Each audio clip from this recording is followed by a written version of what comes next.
A sweeping victory for incumbent President Felix Tshisekedi in the December 2021 elections in the Democratic Republic of Congo seemed assured, as partial results became increasingly consistent, officially giving him 76% of the vote.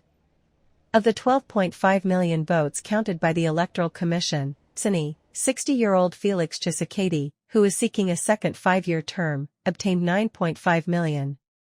He was followed by businessman and former governor of Katanga Moise Katumbi and another opponent, Martin Fayulu. The 20 or so other candidates on the ballot, including Nobel Peace Prize winner Denis Mukwege, failed to reach 1%. Nearly 44 million voters, out of a total population of around 100 million, were called to the polls. The Tshisekedi did not establish a turnout figure, but Congolese media had already calculated that the incumbent president could no longer be overtaken by his opponents, and ran the headline, Felix Tshisekedi re-elected. The Tshisekedi's long-established timetable calls for the publication of the full provisional results of the single-round presidential election on December 31. The Constitutional Court is due to have the final say in January.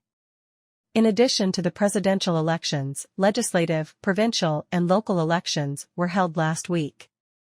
The quadruple ballot was scheduled for December 20. But due to numerous logistical problems, it was extended to the 21st by the Tshisekedi and continued for several days in some remote areas, until the 27th according to an observation mission from the Catholic and Protestant churches.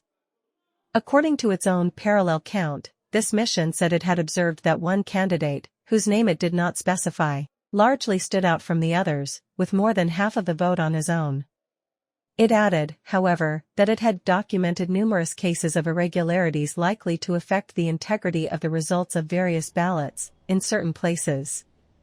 Since the beginning of the process, opponents have accused the government of planning fraud, and have called on their supporters to be vigilant. As early as December 20, they described the elections as total chaos and also denounced irregularities. Some candidates were accused of being foreigners, a way of discrediting them in a country scarred by years of conflict.